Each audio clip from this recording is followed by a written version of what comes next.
Now, as you know, Disney recently went through this whole thing where Felt wanted to take over, and Bob Iger and them managed to just scrape by the skin of their teeth.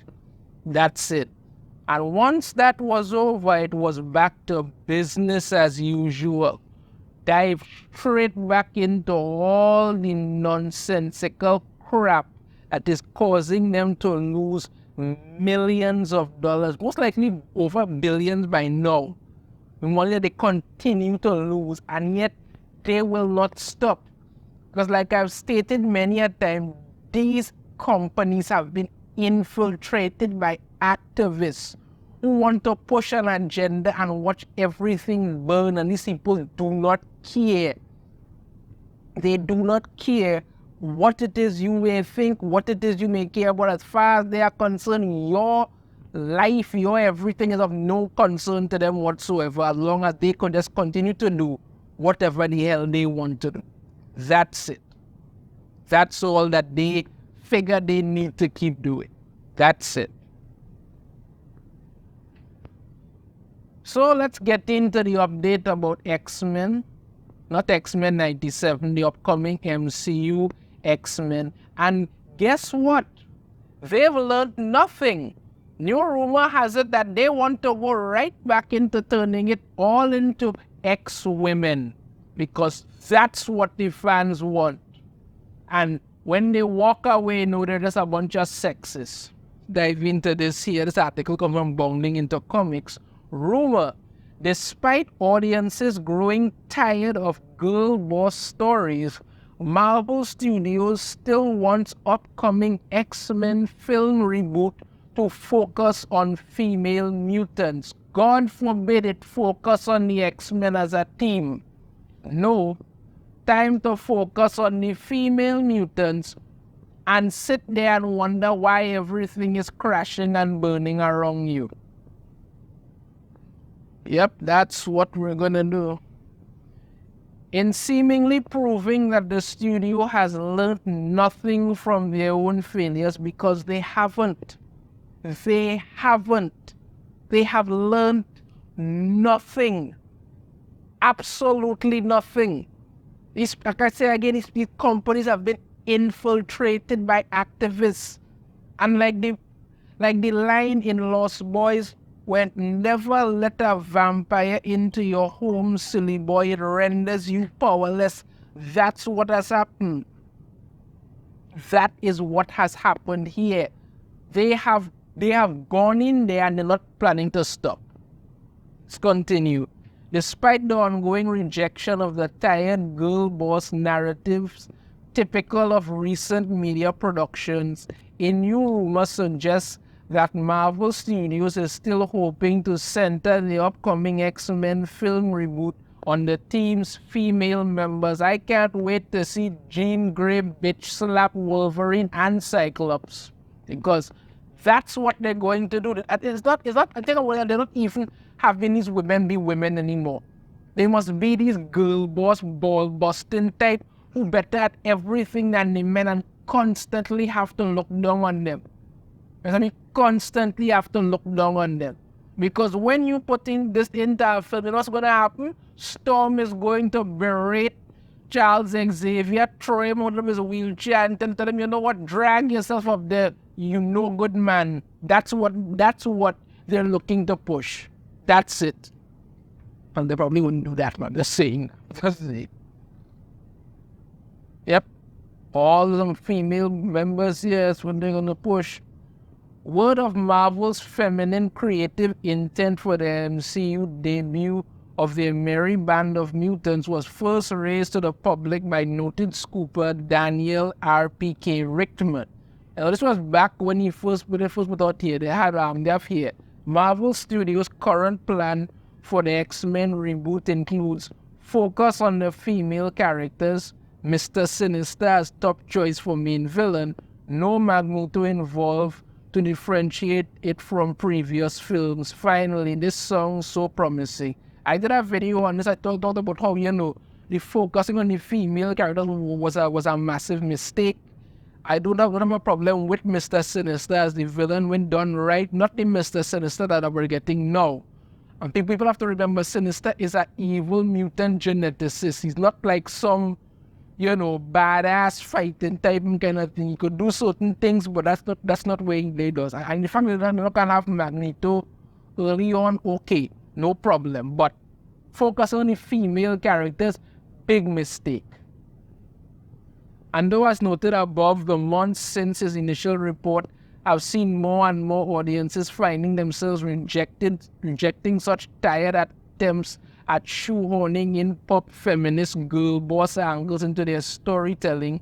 For proof, look no further than the financial and reputational disasters that were Disney's own The Marvels' massive disaster, She-Hulk attorney at law, complete piece of garbage, and Indiana Jones and the dialysis and destiny. Well, when you decide you're going to take Indiana Jones, put in Phoebe Waller-Bridge to show him up, and then turn Indiana Jones into a sad, pathetic man waiting to get run over by a boulder, what were you expecting? Money?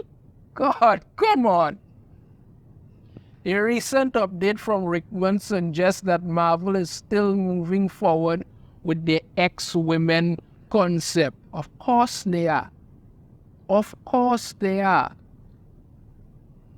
Let me read what it up here. Right, with the written was that not only was the studio still intent on having the film focus on those mutants of the fairer sex, but that they now also wanted it to both introduce characters who hadn't yet been in live action, as well as strike a thematic balance between drama and comedy.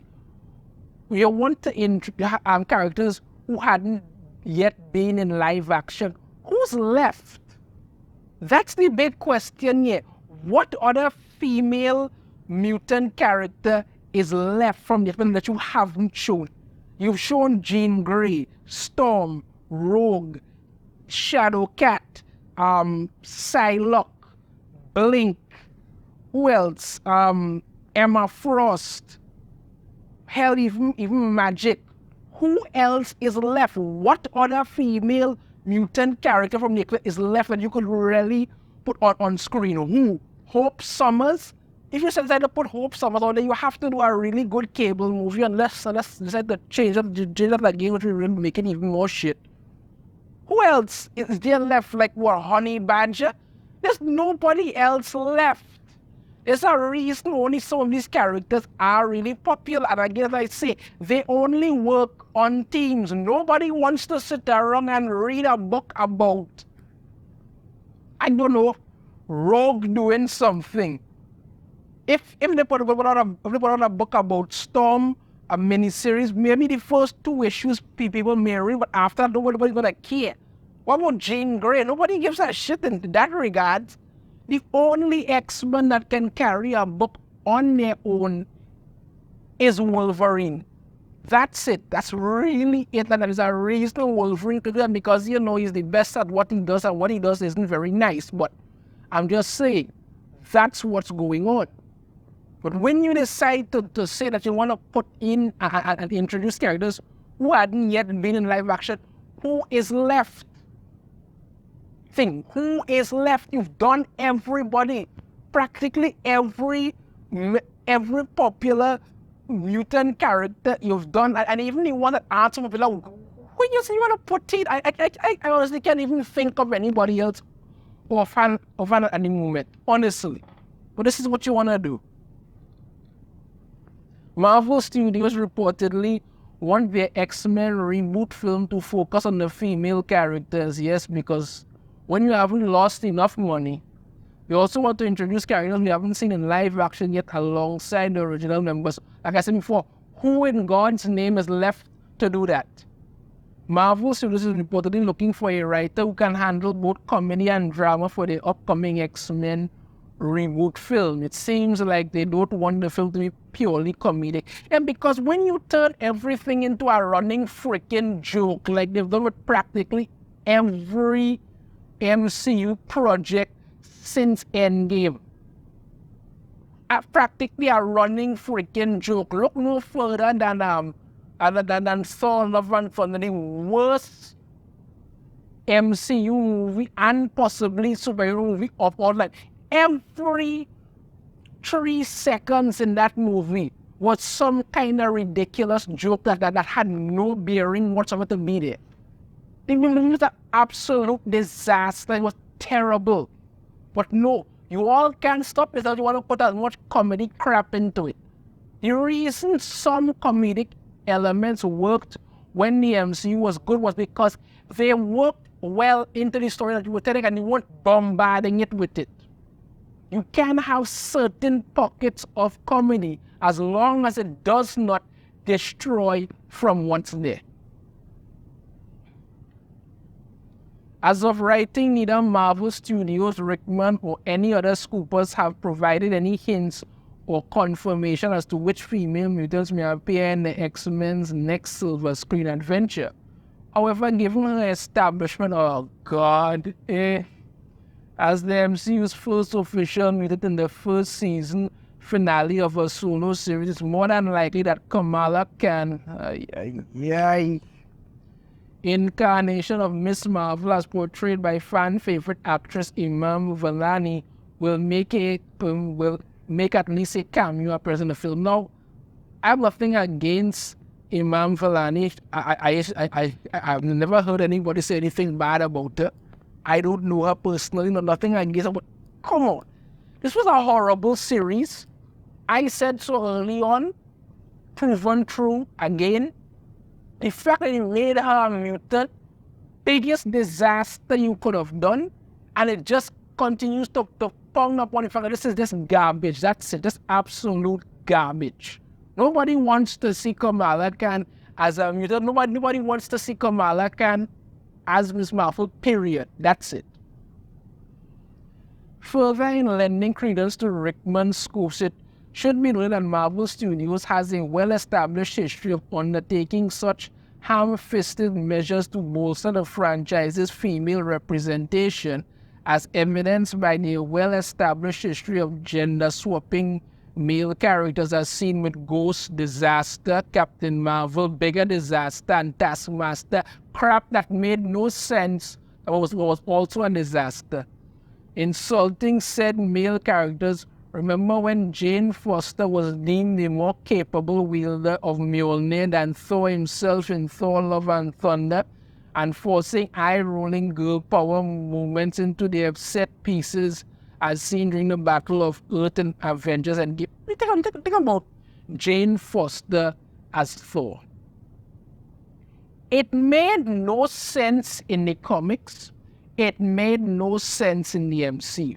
Because how you could possibly tell me Thor, who is actually Thor, that's his name, everything about him, who has been Thor for thousands of years, extremely powerful, and yet Jane Foster was somehow the bestest ever after picking up the hammer for 10 seconds. You understand me? You even had Thor telling Odin that she's a better Thor than him. If I could have reached into that comic book and head slap him, that would have been the height of my day.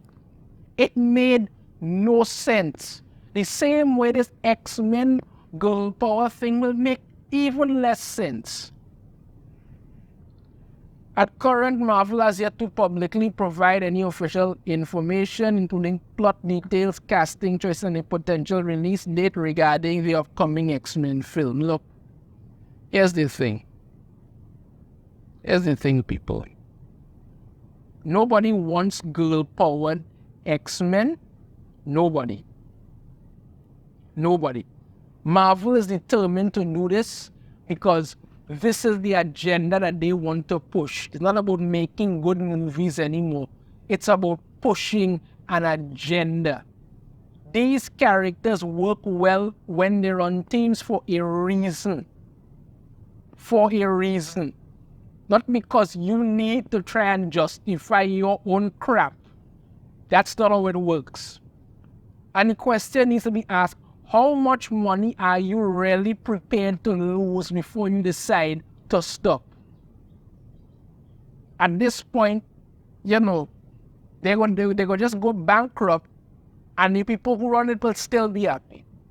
Because as long as they get their agenda pushed, they don't care about anything else. This is another ridiculous nonsense, and this needs to stop permanently, because it helps nothing, provides nothing, it's just garbage.